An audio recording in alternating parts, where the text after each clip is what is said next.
महिलाओं का पुरुषों के साथ काम करना कितना ज़रूरी हो गया है। जो पुरुष है उसको सलीका सिखाने का बहुत बड़ा उद्देश्य इसके पीछे जुड़ा हुआ है। जब हमारा देश आज़ाद हुआ तो हमारे देश के एक प्रधानमंत्री विदेश गए तो उन्होंने देखा कि वो जिस भी ऑफिस में गए बहुत सारी महिलाएं वहाँ काम कर रही थी। तो उन्होंने उस देश के प्रधानमंत्री से पूछा कि जनाब आप एक बात ये बताइए, आपके यहाँ पुरुषों के साथ साथ बहुत सारी महिलाएं भी काम कर रही हैं, हमारे यहाँ तो इस प्रकार का कोई चलन है ही नहीं। तो उन्होंने कहा ये एक बहुत बड़ा साइंटिफिक रीजन है।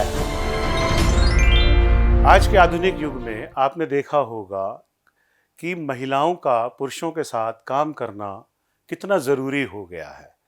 ये हमारा भारत जब सन 1947 में आज़ाद हुआ तो बहुत कम महिलाएं एजुकेटेड थी, पढ़ने के साधन नहीं थे और एक धारणा थी, परिवारों में एक धारणा बनी हुई थी कि बेटियों को, बहुओं को बाहर काम करने के लिए जाने नहीं देना है, जिससे उनकी जो अपनी एक ताकत थी वो कभी भी सामने नहीं आ पाई।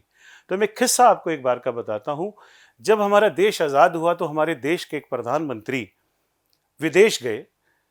उस ज़माने में बहुत ज़्यादा महिलाओं को काम करने की अनुमति नहीं थी।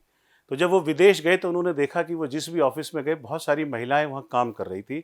तो उन्होंने उस देश के प्रधानमंत्री से पूछा कि जनाब आप एक बात ये बताइए, आपके यहाँ पुरुषों के साथ साथ बहुत सारी महिलाएं भी काम कर रही हैं, हमारे यहाँ तो इस प्रकार का कोई चलन है ही नहीं। तो उन्होंने कहा जनाब ये एक बहुत बड़ा साइंटिफिक रीज़न है। तो हमारे देश के प्रधानमंत्री ने बोला ये क्या?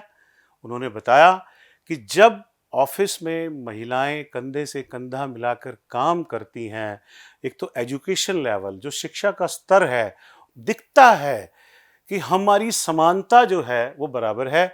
उसके अलावा जो पुरुष है उसको सलीका सिखाने का बहुत बड़ा उद्देश्य इसके पीछे जुड़ा हुआ है। बोले वो कैसे हो सकता है? बोला ये सबसे बड़ी बात यह है कि जो पुरुष है वो बहुत ही ज़्यादा संयम में बोलता है, बहुत ही ज़्यादा सुरक्षित तरीके से बोलता है, शब्दों का अच्छा प्रयोग करता है, प्रतिदिन समय पे आता है, अच्छा साथ में बैठकर भोजन करता है और उसके अलावा जो सबसे बड़ी बात है कि उसके प्रति जो एक नकारात्मक सोच उसके मन में पैदा होती है वो घटती चली जाती है और एक बराबरी का हिस्सा बनता चला जाते हैं। दोस्तों उसके बाद हमारे देश के प्रधानमंत्री ने बहुत सारी सुविधाएं ऐसी जनरेट करने की कोशिश की, एजुकेशन लेवल बढ़ता चला गया। सिर्फ ये विषय नहीं है, और भी बहुत सारे विषय हैं, लेकिन ये भी उसमें एक बहुत बड़ी अहम रोल रखता है।